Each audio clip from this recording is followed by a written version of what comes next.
Going on? It's JDM, Jason Dowdy Music. If you've been following me lately, you know that I am on a journey to leave my 9-to-5 job and do music full-time as a music producer, specifically for Sync.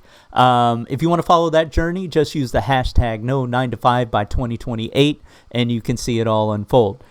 Today I want to talk about mid-side EQ, something that I've heard about, don't use a lot, but I found a really good use case for when it comes in handy.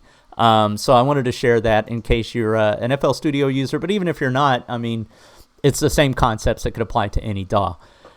So basically, let me play a little bit of this bass sound, and this is just an Omnisphere, like, pre-programmed pulsing bass. So I'm going to play a little bit of it.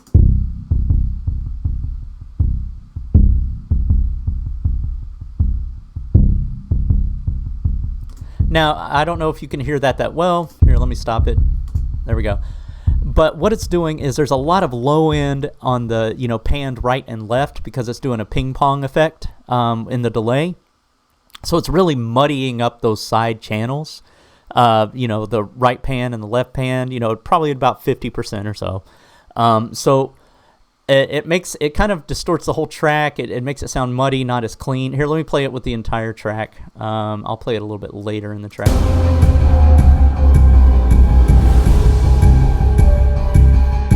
Let me solo it.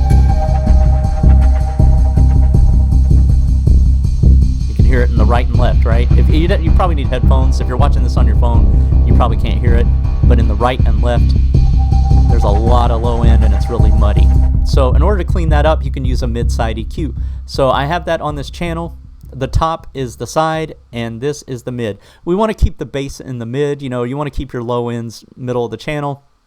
But here I am just going to use a steep 8 order, and I'm going to use a high pass filter. And I'm just going to cut out some of that low end, probably at about 100 hertz or so and below, and let's hear the difference. Do a little more, actually.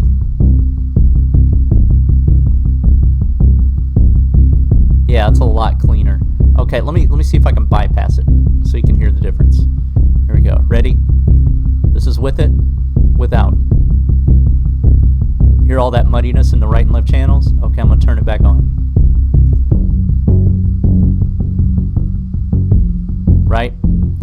It cleans that up a lot, and it's something you might even want to try on your master channel if you have a lot of muddiness in the right and left pan. It's a cool thing to use. I used Patcher for this, so if you're an FL Studio user, just find Patcher, and you're going to go to Presets, and it's right here under the Filter Mid-Side EQ. So just choose that, and it just gives you 2 parametric EQs, one for the side and one for the mid. All right, cool. I hope this has helped somebody. If it has, let me know in the comments. Peace out.